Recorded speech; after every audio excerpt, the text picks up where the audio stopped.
5, 4, 3, 2, 1. Level up, level up, level up, level up, level up. 안녕하세요. 수능 특강 스피드노트 9번째 시간입니다. 이번 시간은 우리 9번째 단원이죠. 외계 행성계와 외계 생명체 탐사 단원의 핵심적인 내용들로 정리해 보도록 할 텐데요. 이 단원은 우선 첫 번째로 외계 행성계를 탐사하는 방법들에 대해서 정리해 볼 거고요. 두 번째로는 외계 생명체가 있을 수 있는 조건들과 관련된 내용들로 정리해 보도록 하겠습니다. 그럼 첫 번째로 외계 행성계 탐사부터 살펴보도록 할게요.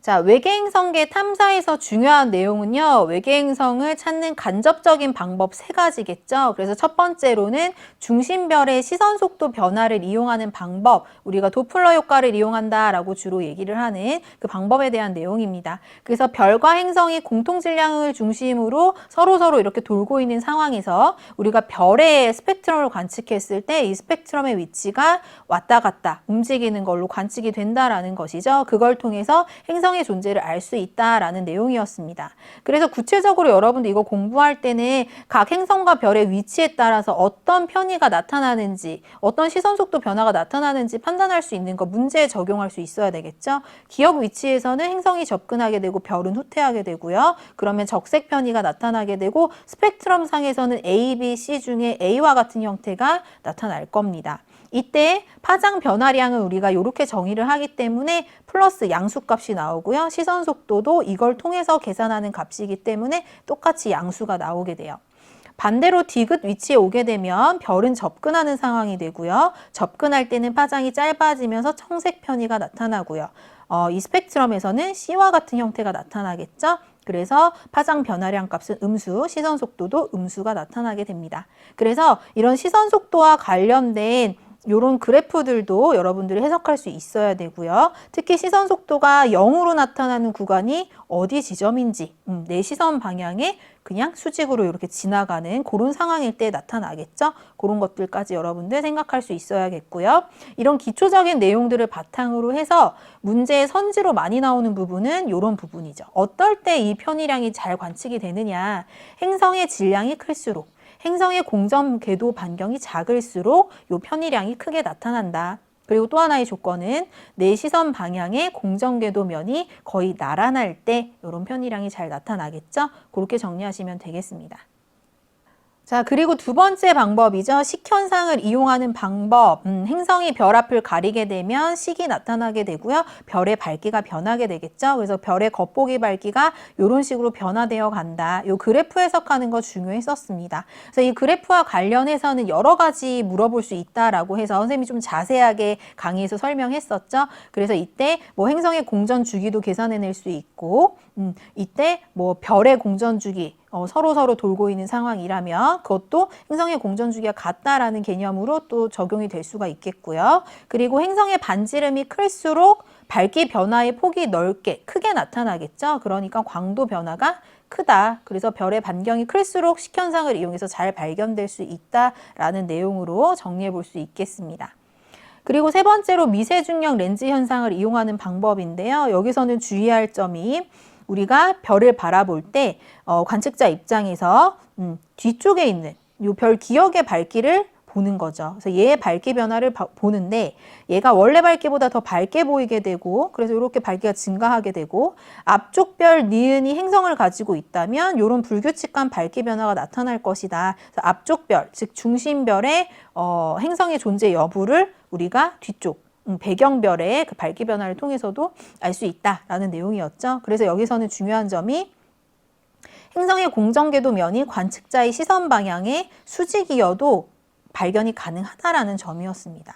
앞서 봤던 식현상과 도플러 효과 이용하는 방법 같은 경우는 내 시선 방향의 공전궤도면이 거의 나란해야지만 이제 발견이 됐었는데요. 이 경우는 그렇지 않다. 그리고 앞서 두 경우는 좀 주기적인 변화가 나타난다라고 한다면 이 방법은 주기적이진 않다. 일시적인 밝기 변화를 통해서 알 수 있다라는 차이점이 있었습니다. 그래서 세 가지 방법을 여러분들이 비교해서 잘 정리해 두는 것이 중요하겠습니다. 자, 외계 행성계 탐사 방법에 대해 공부했다면 이제는 외계 생명체를 탐사하는 방법들 공부해야겠죠. 그래서 이 내용에 관련해서는 생명 가능지대의 개념이 일단 핵심적이었고요. 그리고 실제 외계 생명체 탐사하는 방법들은 좀 참고로 알아두면 될 만한 내용들로 구성이 되어 있습니다. 생명 가능지대의 정의 알아야겠죠. 별의 주위에서 액체 상태의 물이 존재할 수 있는 거리의 범위를 의미를 하게 되고요. 이 거리의 범위는 별의 질량에 따라 달라집니다. 그래서 질량이 변함에 따라서 어떻게 생명 가능지대가 나타나는지, 어디서 나타나는지 알아야겠죠. 그래서 질량이 클수록 중심별로부터 좀 멀리 떨어진 곳에서 폭이 넓게 나타난다라는 사실 꼭 기억해야겠고요. 이거 외에도 생명 가능지대에 행성이 속해야 되는 거는 당연한 기본 조건이었고요. 그거 외에도 생명체가 존재하기 위해서는 자기장의 존재라든지 적절한 양과 성분의 대기라든지 그 다음에 중심별의 적당한 질량 이런 조건들이 필요하다라고 했었습니다. 특히 중심별의 질량이 너무 작거나 너무 큰 경우는 또 힘들다라고 했었어요. 왜냐하면 질량이 너무 큰 별이라면 수명이 짧기 때문에 진화할 충분한 시간 확보가 안 되고요. 질량이 또 너무 작다면 행성이 너무 가깝게 위치하게 되면서 동주기 자전이 나타날 수 있어서 그런 환경에서는 생명체가 진화하기 어렵다라고 했었습니다. 그런 내용들, 조건들 생각해 볼 수 있으면 되겠고요. 마지막으로 외계 생명체 탐사 방법, 세티 프로젝트, 전파망원경을 이용해서 찾는 방법도 있었고요. 그리고 탐사선을 직접 보내는 경우도 있고요. 이 경우는 좀 가까운 행성, 즉 태양계 내에 있는 행성들을 탐사할 때 주로 이용되는 방법이겠죠. 그래서 화성을 탐사했던 큐리오시티와 같은 탐사 로봇 이런 것들 예시로 알아두면 좋을 것 같고요. 그 다음에 외계에 있는 좀 멀리 있는 행성에서 생명체를 찾을 때는 우주 망원경을 이용한다라는 것. 우주 망원경으로 사실 외계 행성을 발견해내는 것, 그리고 생명체 흔적 찾는 것, 그런 것들을 목적으로 하겠죠. 그래서 케플러 망원경은 식현상을 이용해서 많은 외계 행성 찾았고요. 제임스 웹 망원경은 아직 발사 전이지만 이제 허블 우주 망원경을 대체할 만큼 굉장한 그런 역할, 임무를 가지고 있다. 그래서 얘는 가시광선뿐만 아니고 적외선 영역으로 관측하는 것까지 목적으로 하고 있다. 라는 내용 정도로 정리해 두시면 되겠습니다.